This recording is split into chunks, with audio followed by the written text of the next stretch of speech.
Novamente, pessoal, vamos então para a nossa última aula, né? Nossa última videoaula da unidade 3. A gente já falou nessa unidade a respeito da questão do planejamento participativo, por que ele é tão importante, né? E por esse motivo foi incorporado como obrigatoriedade dentro do desenvolvimento de planos diretores a partir do Estatuto da Cidade. Na outra aula, a gente conversou um pouco sobre o plano diretor em si, quais são as suas etapas e como que ele funciona. E agora a gente vai falar um pouquinho sobre a implementação do plano diretor.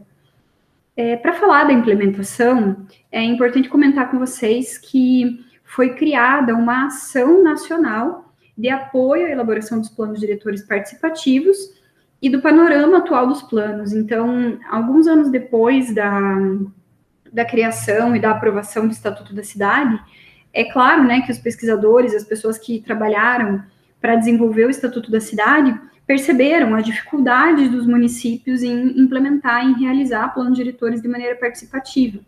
Então, foi criada uma ação nacional para fomentar o desenvolvimento desses planos diretores da maneira adequada, da maneira prevista em legislação, e também para conseguir levantar, fazer um panorama desses planos, né, entender qual era a qualidade desses planos que estavam saindo, dos planos que tinham sido realizados nos primeiros 10 anos após a aprovação do Estatuto da Cidade.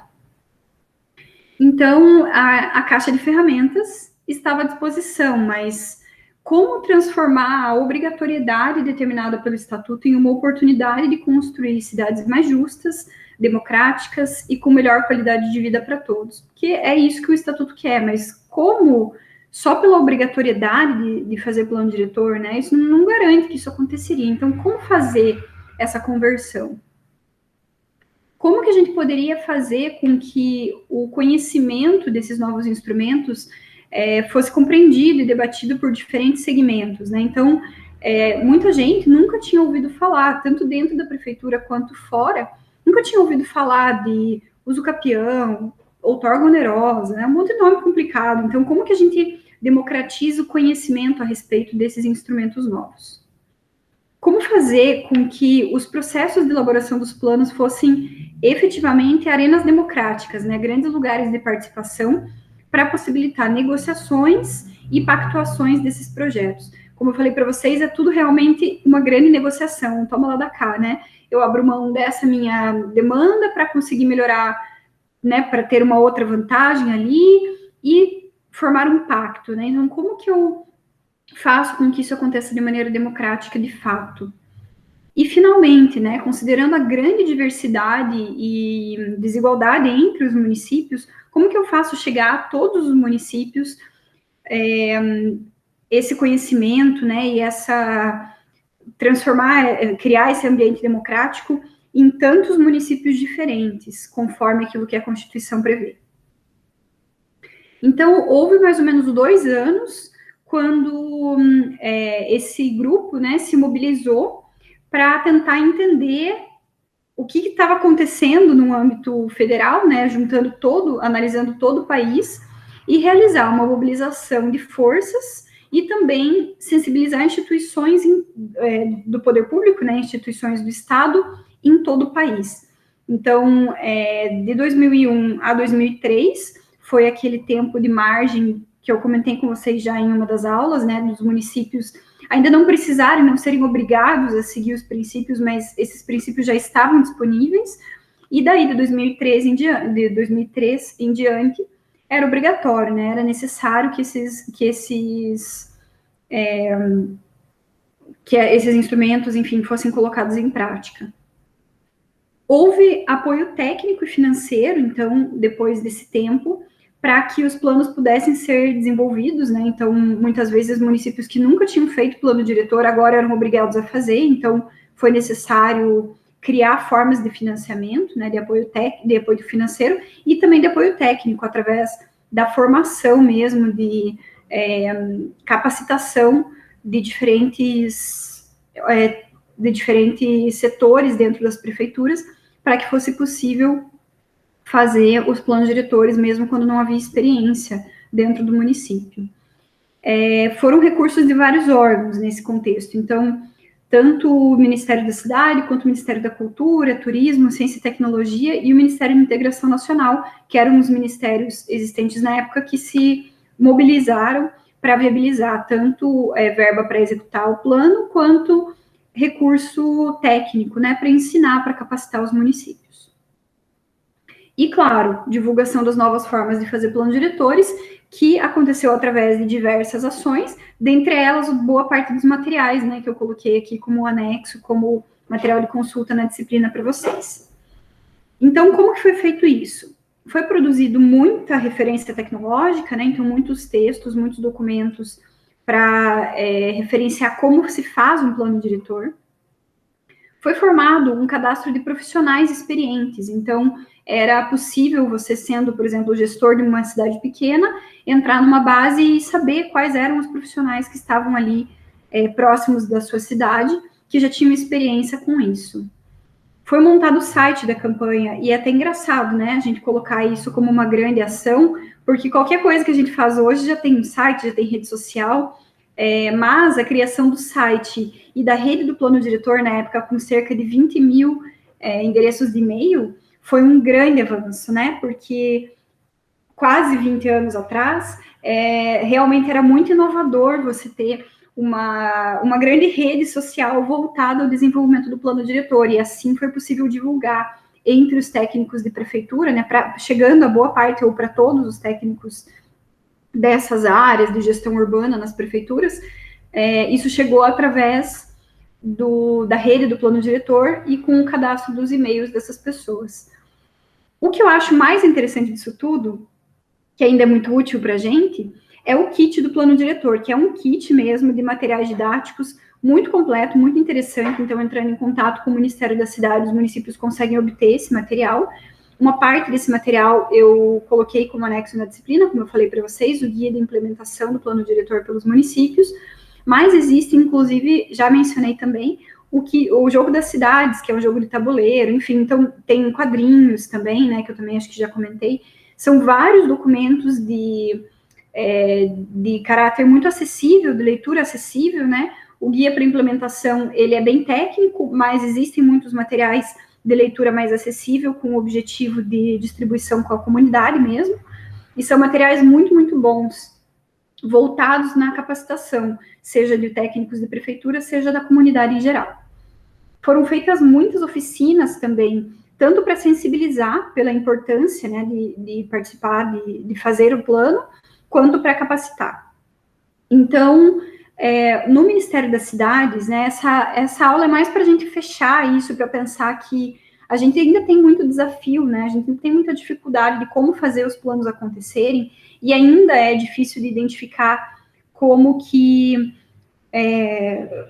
identificar qual é a qualidade dos planos que têm sido elaborados. Até por isso que eu coloquei, como já mencionei, a dissertação da Nádia como um anexo dessa aula, para vocês verem mais ou menos um panorama ali de 2018 dos planos diretores de algumas cidades do Paraná.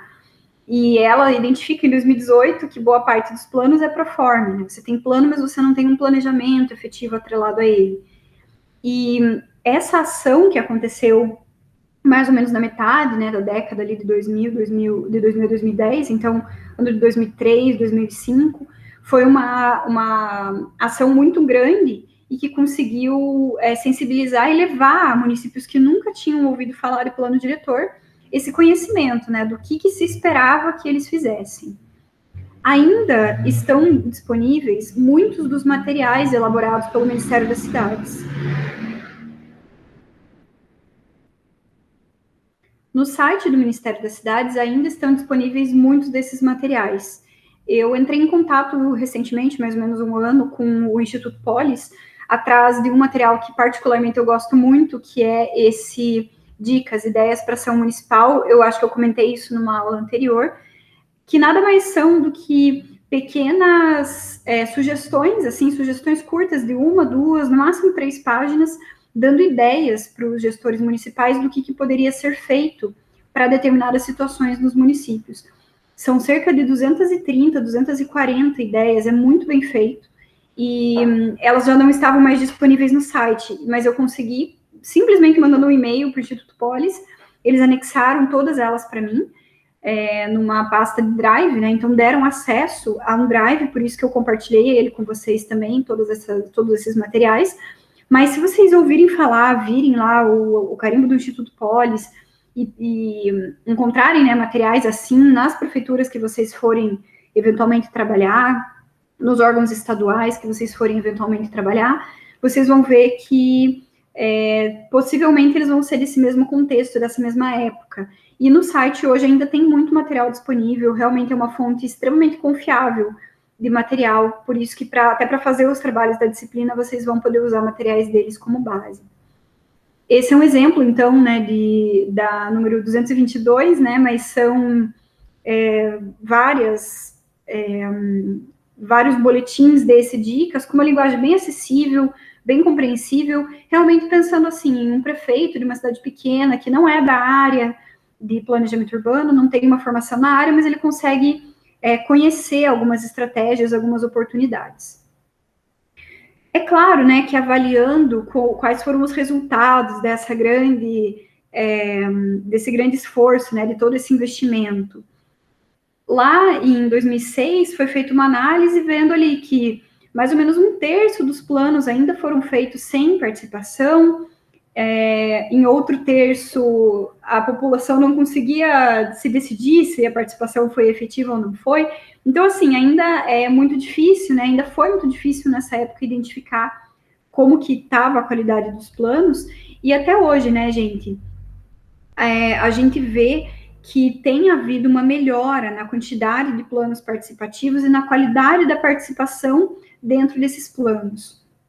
Outro resultado palpável muito, muito relevante é entender que não é só zoneamento, né? Porque até o contexto ali 2000 e pouquinho, comecinho dos anos 2000, como eu falei para vocês que os planos diretores eles eram totalmente tecnocráticos, tinha essa ideia, essa percepção de que o zoneamento ele é um instrumento suficiente, é só o zoneamento e pronto, né? Isso já basta para conseguir fazer a regulação da cidade, é só isso que tem que ser aprovado, só a lei de zoneamento.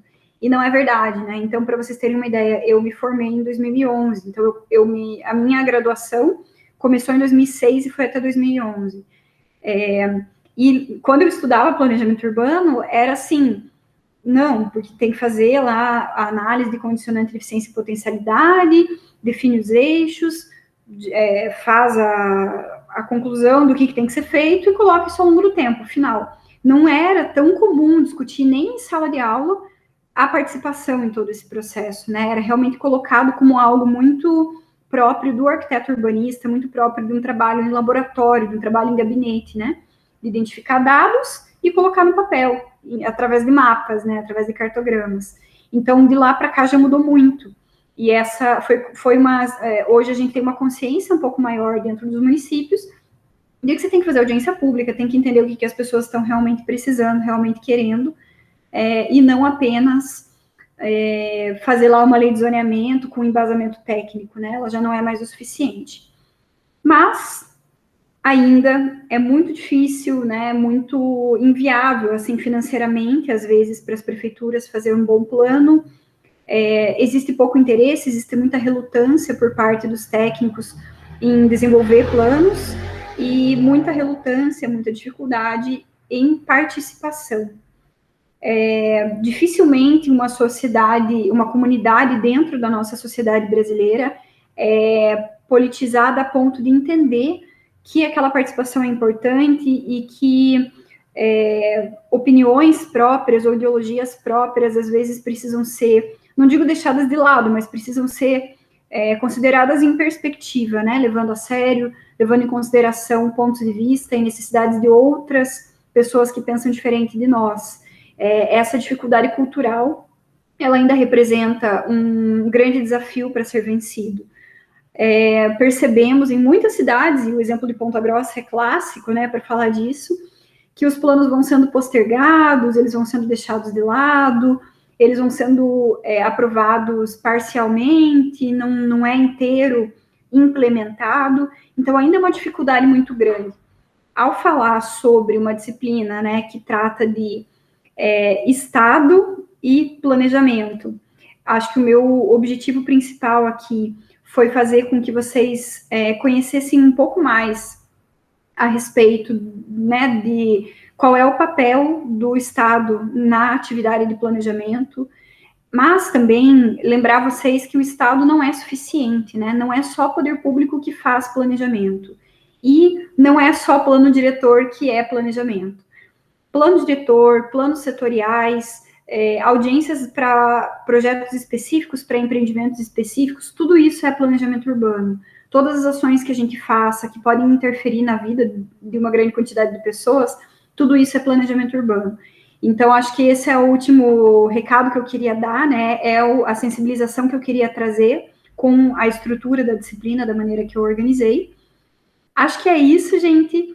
Eu estou sempre à disposição, né? Então, independente de quando finalize o tempo de vocês a disciplina, quando vocês finalizem as atividades dessa disciplina, o meu e-mail continua à disposição, precisando, né, de ajuda, de ideias de como resolver determinados problemas que apareçam no âmbito do poder público, ou problemas acadêmicos, ideias, né, de trabalhar, de estudar mais a cidade.